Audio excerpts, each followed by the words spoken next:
Ternyata di antara amalan mereka, mereka senang memburu amalan-amalan tingkat tinggi. Salat standar, infak standar. Apa amalan tingkat tinggi itu? Di antaranya jihad. Al-Mu'minun, turun Quran surah ke-23, Al-Mu'minun, yang sudah konsisten dengan amalannya.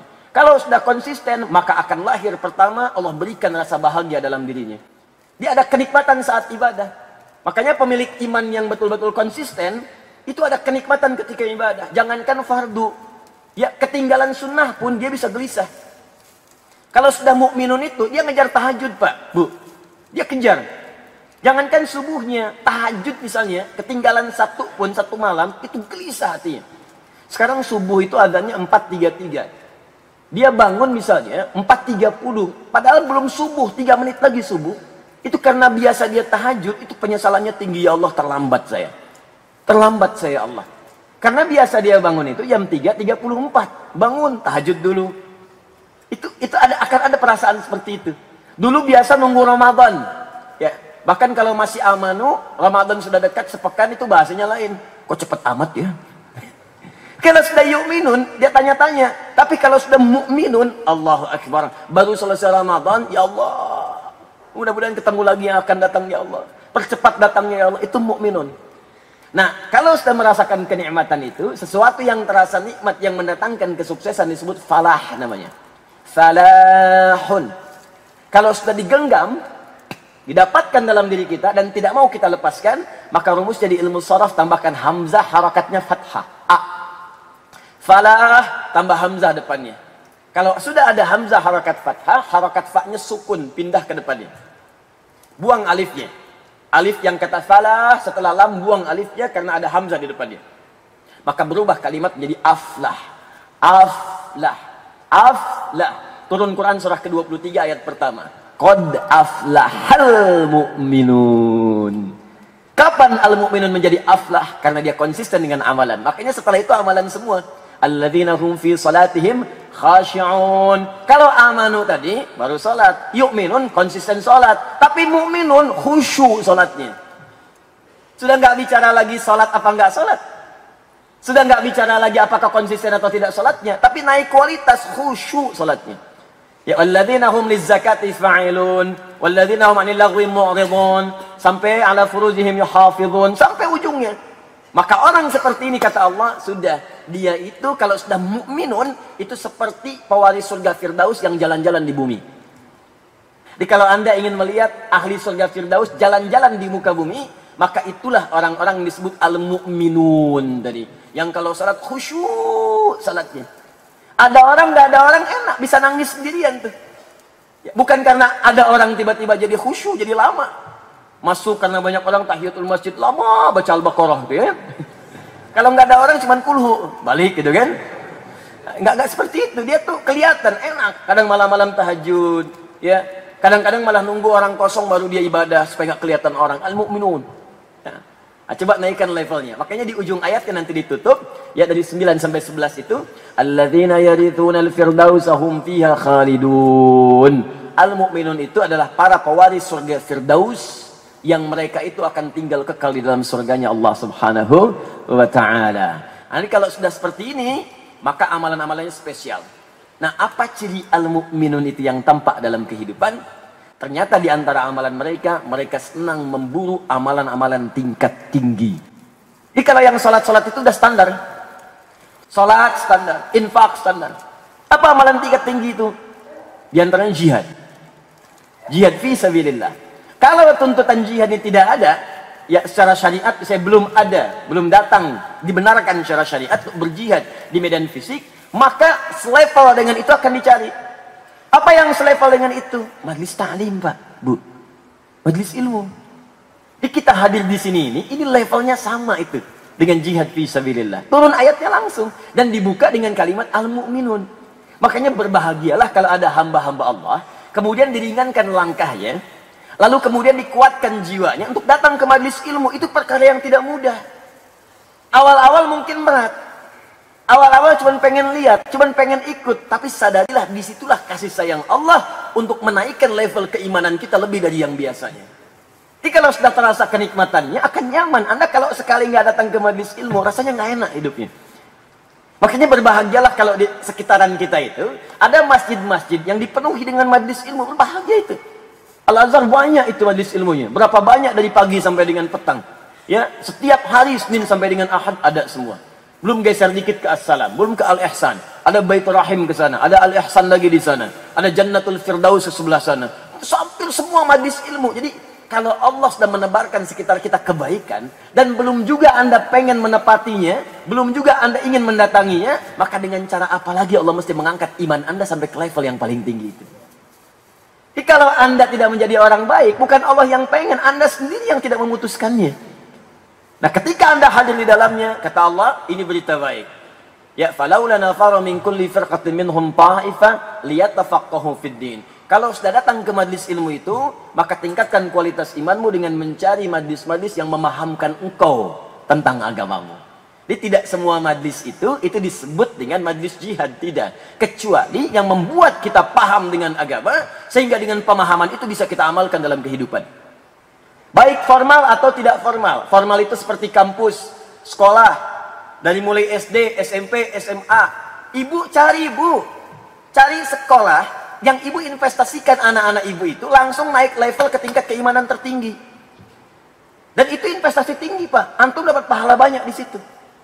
Kenapa enggak Anda masukkan ke sekolah-sekolah yang diajarkan di situ, teman-teman sekalian? Fikih salat yang bagus, hafalan Quran yang bagus, matematika belajar juga, fisika belajar juga, kimia belajar juga, tapi salat dia belajar, menghafal Quran juga. Itu yang paling bagus.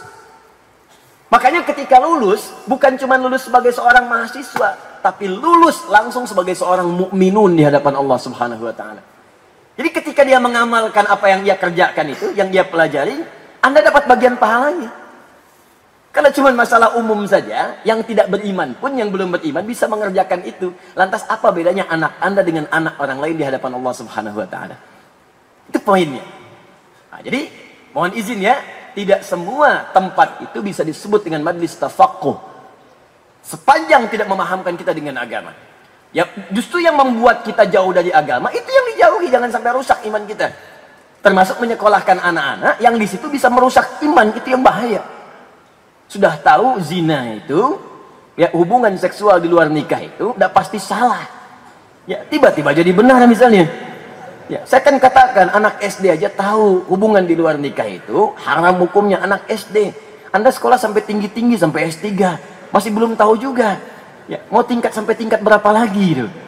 Ya. Nah, jadi tapi kalau Anda masukkan ke tempat-tempat seperti itu, mendapati lingkungan yang demikian, itu merusak iman Anda, haram hukumnya.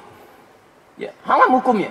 Termasuk majlis ilmu yang tidak mendekatkan diri Anda kepada Allah Subhanahu wa taala. Anda ngaji di tempat yang mengatakan semua agama sama, menuju pada Tuhan yang sama, cuman caranya beda-beda, merusak iman Anda, haram hukumnya. Ya, bukan jihad namanya, bunuh diri namanya. Bunuh iman. Ya, jelas ya? Dan berita baiknya, kalau wafat orang ini saat sedang mengaji, maka tadi dibacakan oleh imam kita di rakaat yang kedua tadi. Ya, beliau baca sampai ayat 172. Baca dari ayat 169-nya. وَلَا تَحْسَبَنَّ الَّذِينَ قُتِلُوا فِي سَبِيلِ اللَّهِ أَمْوَاتًا بَلْ أَحْيَاءٌ عِنْدَ رَبِّهِمْ يُرْزَقُونَ فَرِحِينَ بِمَا آتَاهُمُ اللَّهُ مِنْ فَضْلِهِ وَيَسْتَبْشِرُونَ بِالَّذِينَ لَمْ يَلْحَقُوا بِهِمْ مِنْ خَلْفِهِمْ أَلَّا خَوْفٌ عَلَيْهِمْ وَلَا هُمْ يَحْزَنُونَ. Kalau ada orang-orang yang sedang berjuang di sisi Allah, kemudian tiba-tiba dia wafat, datang ajalnya kepadanya, jangan dikira wafat begitu saja, tapi Allah akan muliakan ia saat masuk ke alam kuburnya. Begitu masuk ke alam kuburnya, dia tidak usah capek lagi. Dia akan menikmati semua kenikmatan kubur dengan sangat indahnya. Saking nyamannya, dia gembira. Farihina bima atahumullahu min fadli. Datang, nikmat, nikmat, nikmat. Sudah nggak ada ibadah lagi. Yang dalam kubur itu udah nggak ada sholat lagi. Nah, jadi jangan bercita-cita masih sholat di alam kubur. Saya masih pengen baca Quran di kubur. Nggak bisa. Nggak bisa, sudah tinggal nikmat saja. Makanya nanti banyak hadis mengatakan, orang yang wafat jihad fisabilillah itu, kalau bisa mau mohon pada Allah, ya Allah, kami pengen balik lagi. Supaya mendapat nikmat lagi, nikmat lagi, nikmat lagi. Padahal sudah nikmat di dalamnya. Dan kalau Anda tahu, kata Allah, kalau Anda tahu, kalau mereka memungkinkan, tapi nggak mungkin. Ya ini ada bahasanya ada. Kalau mereka memungkinkan, tapi nggak mungkin. Mereka akan datang kepada ahli ya, keluarganya, temannya, kerabatnya. Dan menyampaikan, hei, kamu nggak usah sedih. Kamu jangan nangis, karena aku wafat. Di sini lebih enak dibandingkan dengan tempat kamu sekarang beraktivitas. Kalau bisa, cepat ke sana, cepat ke sini sekarang. Cepat nyusul. Di sini lebih enak dibandingkan apa yang telah kamu nikmati sekarang. Kamu capek, walaupun kamu kaya, kamu masih kerja. Kamu mengurus benda-benda yang kamu dapatkan itu. Anda kaya, sudah pensiun, tapi kan ngurus juga. Mobil diurus, rumah diurus, anak diurus. Sini nggak ada yang diurus, semua nikmat, nikmat, nikmat, nikmat, nikmat. Memberikan kabar gembira, tapi tak mampu melakukannya seketika dengan langsung, itu dalam bahasa Arab disebut istabsyara yastabsyir. Tapi kalau bisa menyampaikan secara langsung berhadapan disebut basyara yubasyir. Makanya Nabi Muhammad SAW ketika masih hidup dan diberi perintah oleh Allah untuk menyampaikan kabar gembira supaya umatnya masuk surga, kerjakan amalan ini. Kalimatnya menggunakan basyara. Buka Quran surah kedua ayat 25, paling kanan sebelah atas.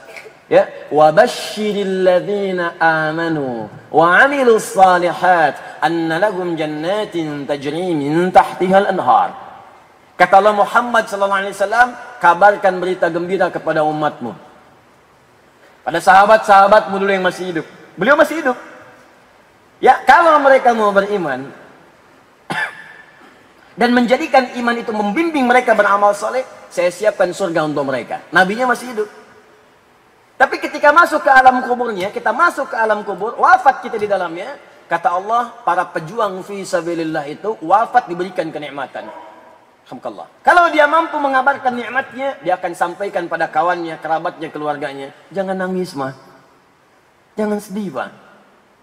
Anak-anakku jangan nangis, jangan sedih. Teman-teman, jangan sedih karena aku pergi.